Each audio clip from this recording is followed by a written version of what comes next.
The vast apartment had herringbone wood floors and marble fireplaces and tall, tall ceilings, making each room light and airy.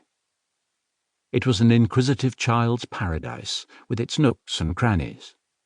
The armoire with the fake drawers made, he was sure, just for a little boy to hide in. There were assorted treasures to play with, when Stephen wasn't looking, and furniture perfect for jumping on, until it broke. Stephen collected art, and each day he'd choose one piece and tell his godson about the artists and the work. Cézanne, Riopelle, and Lemieux, Kernoyuak Ashfaq. With one exception. The tiny watercolour that hung at the level of a 9-year-old's eye. Stephen never talked about it, mostly because, he'd once told Armand, there wasn't much to say.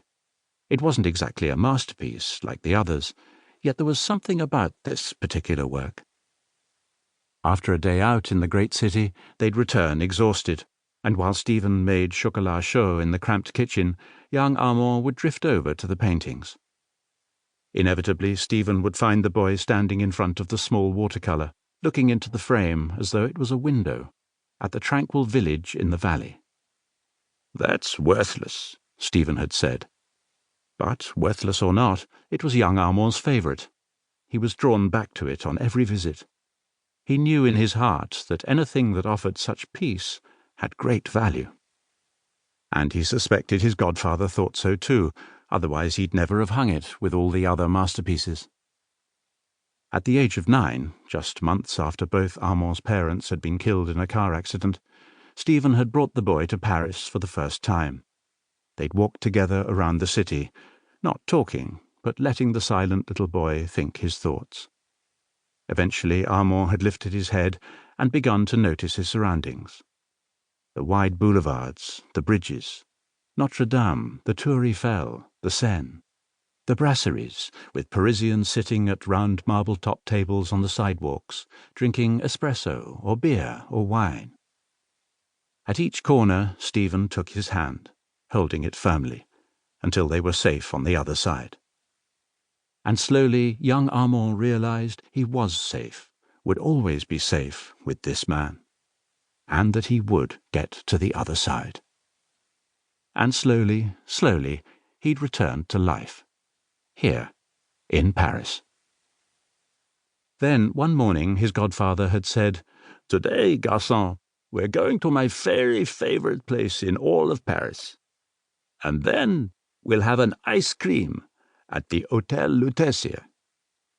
They'd strolled up Boulevard Raspail and turned left onto Rue de Varennes, past the shops and patisseries. Armand lingered at the windows, looking at the millefeuilles and the madeleines and the pain raisin.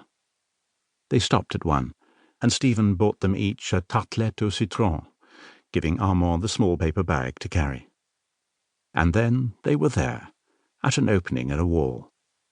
After paying the admission, they went in. Armand, his mind on the treat in the bag, barely registered his surroundings. This felt like duty before the reward. He opened the bag and looked in. Stephen put his hand on the boy's arm and said, "Patience, patience.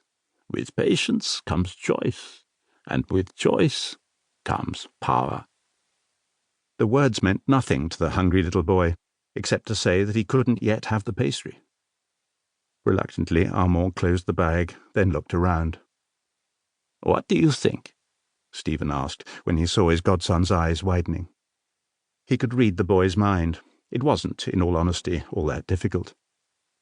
Who'd have thought such a place existed anywhere, never mind tucked, essentially hidden, behind tall walls, in the middle of the city? It was a world unto itself, a magic garden. Had he been alone, Armand would have walked right by, mind on the uneaten pastry, never discovering what lay inside, never seeing the beautiful chateau with its tall windows and sweeping terrace. While not at all jaded, the child was by now used to magnificent buildings in Paris. The city was thick with them. What astonished him were the grounds. The manicured lawns, the trees shaped like cones, the fountains. But unlike the huge Jardin de Luxembourg created to impress,